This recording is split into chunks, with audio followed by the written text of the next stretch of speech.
J'ai vendu ma mignonne caravane pour vélo et ça a été la négociation la plus inusitée que vous n'ayez jamais témoignée. Restez à l'écoute et je vous raconte tout ça.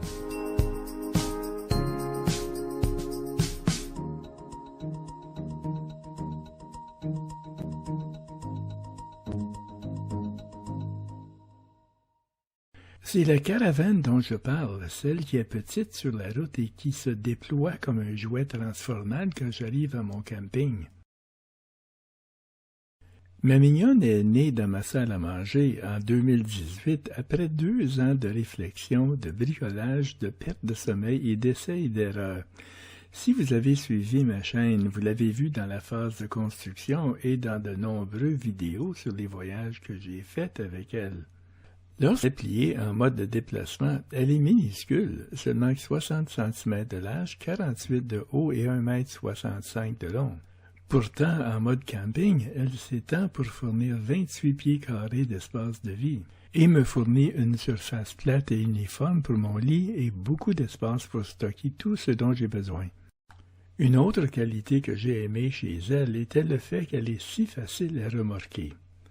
Peu importe la force du vent de travers, elle suit comme une flèche et elle est très maniable dans les coins serrés. Avec la porte d'entrée latérale, il est facile pour un vieux croulant comme moi d'y entrer et d'en sortir. Les jours de forte pluie, je pouvais placer ma chaise à l'intérieur et me détendre et lire ou travailler sur mon ordinateur portable. Quand j'arrivais à mon camping, il ne fallait que 4 minutes pour la monter et j'avais beaucoup de place pour ranger ma chaise, mes sacoches et tout mon équipement. Quel est le problème alors? Maintenant, j'approche de 83 ans et je suis confronté à la réalité de vivre à l'intérieur d'un vieux corps fatigué. Le problème que j'avais avec ma charmante petite caravane, et ce n'était jamais un problème quand j'étais plus jeune, était le temps et les efforts qu'il me fallait pour ranger tout mon équipement le matin avant de partir pour une autre journée sur la route.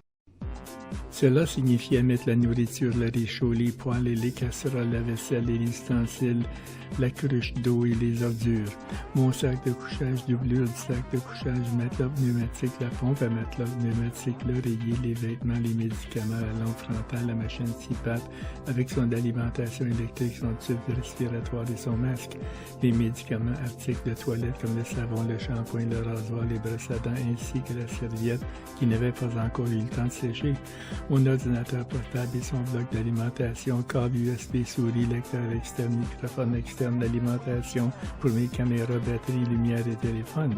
Puis, placer mes outils, bouteilles d'eau, caméras, trépieds et accessoires dans mes sacoches de vélo. Et enfin, débrancher ma rallonge de 40 pieds, la lever, puis replier la caravane en mode de déplacement et l'atteler au vélo. Au moment où j'avais fait tout cela, 1h30 s'était écoulée et j'étais déjà épuisé comme ce pitou. L'été dernier, j'ai fait mon dernier voyage avec mon petit campeur. Ce n'était qu'un voyage d'une nuit, mais j'étais tellement épuisé à la fin du voyage que j'ai alors décidé que je suis trop vieux pour ce genre de voyage à vélo. J'ai publié une vidéo sur mon dernier voyage et vous pourrez trouver un lien dans la description au cas où vous seriez intéressé. Ensuite, j'ai reçu un courriel de l'un de mes abonnés, Dennis Frank de la Pennsylvanie. Dennis a été la première personne à recevoir les plans de construction de ma caravane il y a 3 ans, mais il n'a jamais trouvé le temps d'en construire une. Il avait souvent laissé des commentaires sur mes vidéos, alors j'ai appris à le connaître. Il me laissait savoir que si jamais je voulais vendre ma mignonne caravane, qu'il serait intéressé à l'acheter. Il était trop tôt pour moi de prendre cette décision, alors je l'ai amené à notre entrepôt pour l'hiver, ne voulant pas prendre une décision que je pourrais regretter. Cette année, au cours de l'été 2024, chaque fois que je songeais ma gentille petite caravane, je me rappelais que je n'avais pas l'énergie de la sortir pour faire un voyage. À la fin du mois de juillet, j'avais pris ma décision de la vendre. J'ai donc contacté Dennis, puis les négociations ont commencé. J'ai mentionné à Dennis combien je demandais.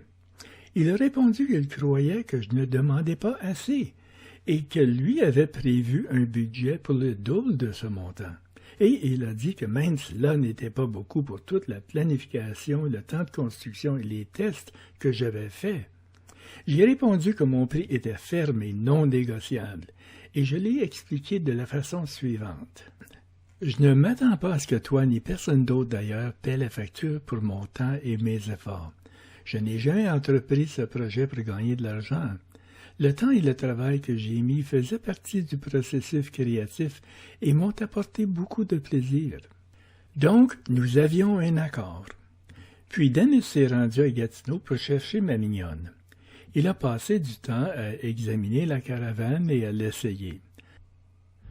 Quand le moment est venu de payer, il a sorti une liasse de billets de 100 $ et a commencé à compter, les plaçant un par un sur la table. Lorsqu'il a atteint le prix demandé, il a dit qu'il avait pris en compte le facteur d'inflation et a continué à compter des billets, ajoutant 50% supplémentaires. C'est ce que j'appelle une négociation vraiment difficile. Vendre ma mignonne pourrait être une raison suffisante pour faire une dépression. Mais j'ai 2 raisons de rester optimiste. Tout d'abord, Denis est un bon gentleman et je suis sûr qu'il prendrait très bien soin de ma mignonne. Dès qu'il est arrivé à la maison après ses 8 heures de route, il l'a installée dans sa cour arrière et m'a envoyé des photos d'elle. Elle a de l'air assez à l'aise là-bas dans la belle Pennsylvanie, ne pensez-vous pas? Deuxièmement, j'ai un projet passionnant en tête qui va compenser pour ma perte. Je m'explique. Ce dont j'ai besoin pour me permettre de continuer à voyager avec mon vélo électrique, c'est la commodité d'un VR, un véhicule récréatif. Mais un VR est trop grand, ne peut pas aller sur les pistes cyclables et est tout simplement trop rapide pour me permettre de profiter du paysage. Cependant, la caractéristique d'un VR dont j'ai besoin en raison de ma santé déclinante est la capacité d'avoir une place pour tout et tout rester à sa place et ne pas avoir à passer beaucoup de temps à tout ranger avant de commencer une autre journée de voyage. Ce dont j'ai besoin alors, c'est l'équivalent d'un VR que je peux remorquer avec mon vélo électrique. Et je pense que je peux en construire une. Je travaille sur une idée qui aboutirait à une caravane vélo tractable escamotable qui me fournirait tout ce dont j'aurais besoin. 1,80 m de hauteur pour que je n'ai pas à m'accroupir, un lit rabattable qui est toujours fait et prêt à sauter dedans, une cuisine à une extrémité avec des espaces de rangement pour tous mes ustensiles de cuisine et ma nourriture, et à l'autre extrémité une table rabattable qui peut servir de bureau, beaucoup d'espace de stockage intégré, et tout ce qui utilise l'électricité serait toujours accordé. Elle serait facile à installer dans mon site de camping en moins d'1 minute. Afin d'économiser du poids, elle n'aurait pas de glacière, d'eau courante, de téléviseur, de douche et d'évier. Ces luxes modernes ne font pas gagner beaucoup de temps, donc je peux me débrouiller sans eux. Il serait considérablement plus grand que ma mignonne, mais il pourrait être fait pour peser moins de 85 livres ou 40 kilos. Ce projet va me garder motivé. Cela va m'aider à surmonter les difficultés d'être vieux et va me donner de quoi attendre avec impatience pour l'été prochain. Ça va être amusant de construire ce projet, même s'il arrive que je n'ai jamais la possibilité de l'utiliser compte tenu de mes problèmes de santé que j'ai eus. J'apprécie vraiment tout le soutien que vous m'avez donné depuis que j'ai créé ma chaîne YouTube en 2017. Si vous voulez continuer à aider cette chaîne, vous pouvez faire l'habituel, laisser un pouce en l'air, écrire un commentaire, partager et vous abonner si vous ne l'avez pas déjà fait. Merci d'avoir regardé cette vidéo et rappelez-vous, ne cessez jamais de faire du vélo.